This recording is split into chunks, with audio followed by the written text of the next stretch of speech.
warm good morning, dear students. Welcome to this chemistry digital classes. Today is 4th August, and in this today's topic, we are going to start our new unit, that is Unit 7. Name of the unit is Equilibrium.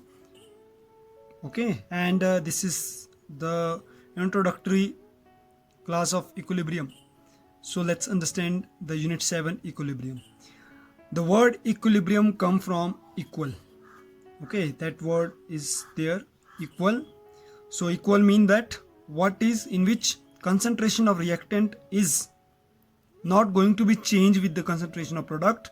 Yeah, in simple word, if I'll say concentration of reactant is equal to the concentration of product. Okay, whereas if we will understand from our daily life, that is you are going to buy so many things from the market, and in that you know very well, dear students, that whenever you are going to buy something, you should know the proper balancing, proper quantity of that value. Okay, so suppose you are going to buy the 5 kg of sugar, and you know that shopkeeper is keeping 5 kg weight one side, and on the other hand side 5 kg sugar he is keep on adding until this will not going to be balanced. So this is also representing equilibrium, that is known as equal from both sides. Okay, so we will talk about the definition. Equilibrium is a state at which the concentration of reactant and the product do not change with the time. The concentration of reactant with the concentration of product do not change with the. In general, if I'll say, we observe that many of the chemical reaction, they do not proceed to completion when they are carried out in a closed container. This implies that the reactant are not completely converted into product. It means that in many cases we have seen that when we are going to keep the reactant in a closed container, the reactant is not converted into product. Instead, after some time, what is happening, the concentration of reactant that do not undergoes further decrease and the reaction appear to have stopped. It means that the concentration of reactant is also going to be decreased, and it will come in a equilibrium state. This state of the system in which no further net change occurs is called state of equilibrium. So by keeping this keeping this definition in mind, we are going to study rate of forward reaction. It can be written like this way also. Rate of forward reaction become equal word came here, equal to the rate of backward reaction. Those reactions are known as, simply in junior classes you studied, reversible reaction. Basically all the reversible reaction that first move forward they are forming a product, then the same product will form a same reactant. Okay, for example, in H2O case, H2O solid after increasing temperature will come into liquid, but when the decrease in temperature, liquid will change into again solid. Okay, that process is called equilibrium state. So basically, if I talk what we are going to study, this chapter is a little bit lengthy, so need to understand. The chapter divided into two parts, chemical equilibrium and ionic equilibrium. First we will complete the chemical equilibrium, in which we will talk classification of equilibrium. Physical and chemical classifications are there. Physical classification is solid change into liquid, liquid change into gas. Similar chemical classification is, if we will talk about the chemical types, so there are two types: homogeneous equilibrium, heterogeneous equilibrium. Okay, and in this homogeneous heterogeneous equilibrium, under homogeneous we will study very important, that is equilibrium constant, which is in gaseous state, which give us Kc is equal to Kp, and in which the very important relationship we need to draw out, that is how Kc is related to Kp. So the equation we will find, Kp is equal to Kc whole bracket RT the power delta n. It means that this is the equation that we need to relate. We will do the application of equilibrium in our daily life, then we will find out the relation between K, Q and G. K is equilibrium constant, Q is equilibrium quotient, and G gives free energy. Okay, and in chemical, under chemical we will do the characteristics of chemical equilibrium. Here we will understand how to write the chemical equilibrium, that is under the law of mass action. So equilibrium is basically equation which is giving us two reactions, reversible and irreversible, in which one of the very important chemical law we will study, that is law of chemical equilibrium, and it is also finding equilibrium constant, which is Kc is equal to under the molar concentration of C and D, power C and D coefficient, whereas the product of molar concentration of A and B reactant with the power of AB coefficient. Okay, so when overall all these things we will do from the chemical equilibrium, then we will move forward for the second part of this chapter, that is ionic equilibrium, which is generated from electrolytes. Electrolytes are those chemicals which convert into positive and negative charge, which giving us positive negative charge, which convert into ionic form. Okay, so there are different types of electrolytes: strong electrolytes, weak electrolytes, and under this we have in 10th class already studied acid, base and salt. Okay, so here in detail we will study about acid, base and salt. Same चीज है जो हमने 10th में पढ़ी, just we need to find different definitions. We need to learn different definition on the basis of Bronsted-Lowry concept, what is acid and base, on the basis of Lewis concept in acid base, on the basis of RNA complex. In 10th class you studied the definition of acid is what? All those chemicals which form H positive ion or which is less than 7 pH is known as acid, which is sour in taste is called acid. All those chemicals which is having more than 7 pH, that is called base, which is I can say dissociated into OH ion, that is base. But here we will study different type of definition, which is the proper definition of acid, base and salt. Okay, so with this also, if we will talk, the ionization of acid and base will give us the value of pH scale, where in pH scale we will study about buffer solution and its application. It is coming so many times in exam, what is buffer solution and its application. It came from pH scale. Okay, ionization constant or dissociation constant, degree of dissociation we can say, that we will study under ionization. Ionization is just what? It is the breaking down of any electrolyte into ions. Factors affecting acid strength, that hydrolysis of water. These are two important, and some numericals are related to this. Then in the last, solubility, we will study solubility equilibrium, solubility product, application of soluble product, and common ion effect. These are some important terms that we will study in the last. So overall, if I will say, the general idea of the chapter is what?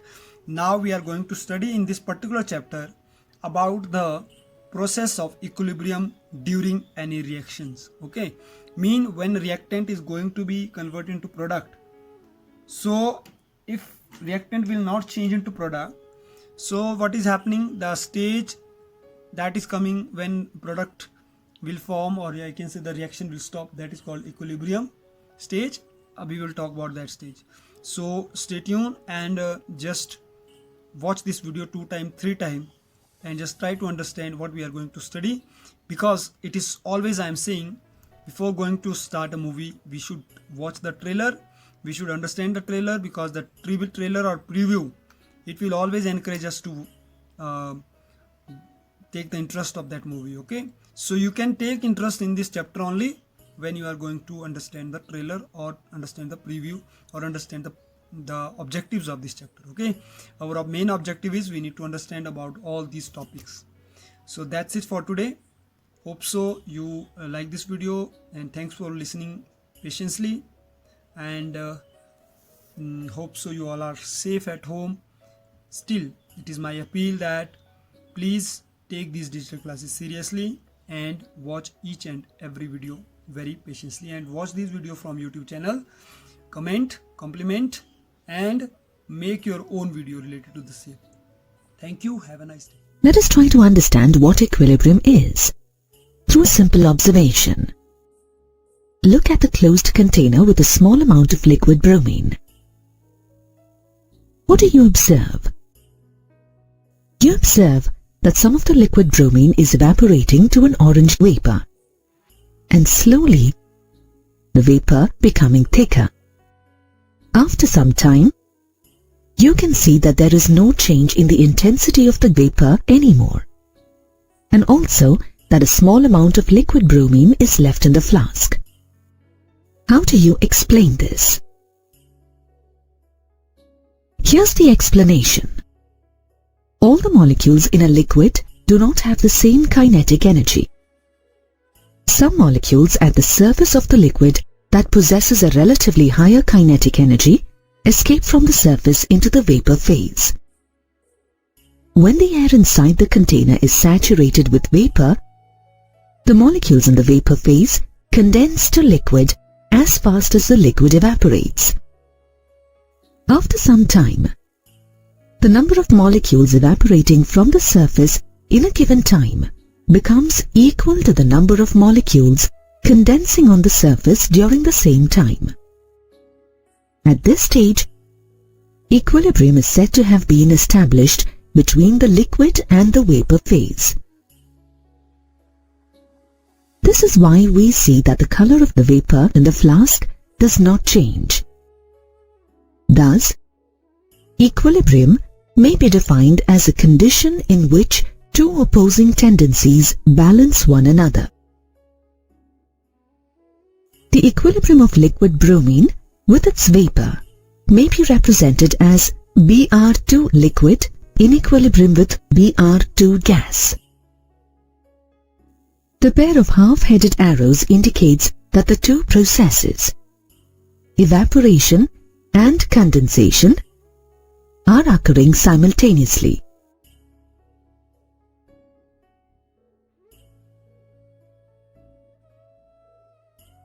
At equilibrium, the rate at which the particles move from the liquid to the vapor phase will equal the rate at which the particles move from the vapor phase to the liquid. In this situation, the concentration of the vapor particles in the air space will be constant even though there is movement in both the directions. This equilibrium is, therefore, known as dynamic equilibrium. The opposing tendencies of a reversible change continue to take place with equal rates simultaneously at the equilibrium stage also. Hence, the equilibrium is called dynamic equilibrium. Equilibrium can be established for both physical and chemical processes.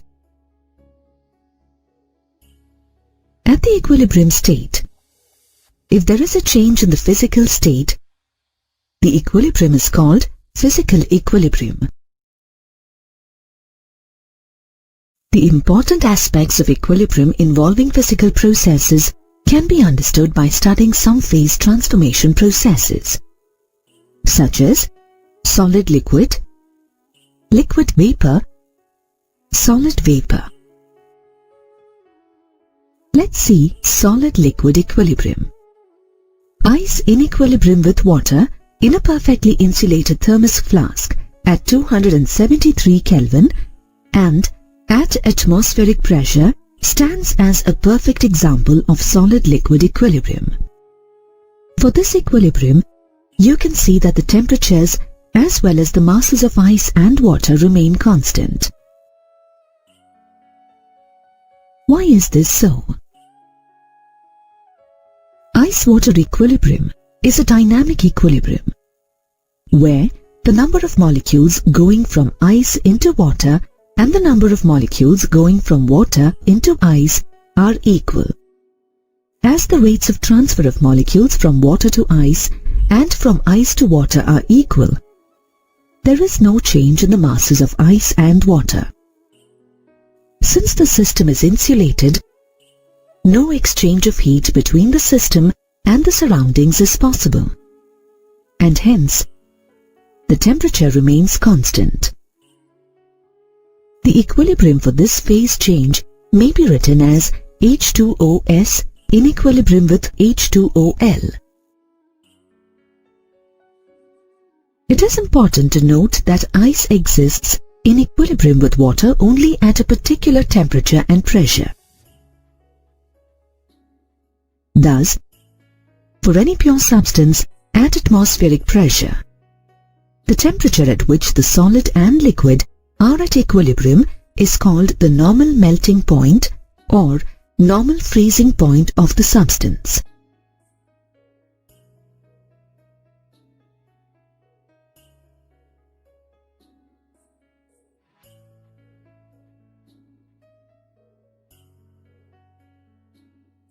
Let's now look at liquid-vapor equilibrium.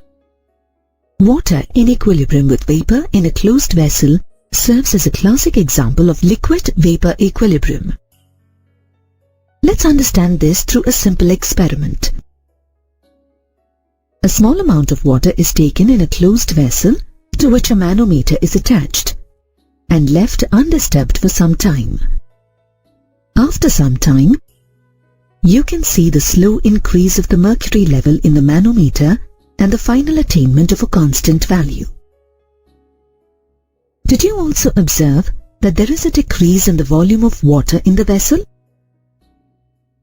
How do you explain this? In the beginning, there was no water vapor inside the vessel. As water evaporated, the pressure inside the vessel increased, which was indicated through the rise in the level of mercury in the manometer. After some time, the level of mercury in the manometer remains constant, indicating that a state of equilibrium has been attained between water and water vapor. The molecules of the vapor in their movement collide with other molecules, with the walls of the container as well as the surface of the liquid. When some of the molecules with less kinetic energy come closer to the liquid surface, they get attracted to the surface. This process is called condensation. At any given temperature, evaporation and condensation take place simultaneously. After some time, the rate of evaporation becomes equal to the rate of condensation, and then liquid-vapor equilibrium is established. The pressure exerted by vapor over a liquid when it is in equilibrium with the liquid at a given temperature is termed as the vapor pressure of the liquid at that temperature. Water exists in equilibrium with its vapor at atmospheric pressure in a closed vessel. Thus, for any pure liquid at 1 atmospheric pressure, the temperature at which the liquid and vapor are in equilibrium is called the normal boiling point of the liquid. Let's look at solid-vapor equilibrium now. Some solid substances directly undergo a phase change from solid to vapor without the intermediate liquid state. This is called sublimation. Observe the solid iodine placed inside the conical flask and fitted with a cork. You can see the vessel getting filled up slowly with violet vapors. Have you observed that the intensity of the color has become constant? At this stage, we can say that an equilibrium state has been attained for the system. At equilibrium, the solid iodine sublimes to give iodine vapor, and the iodine vapor condenses to give solid iodine. The equilibrium can be represented as I2 solid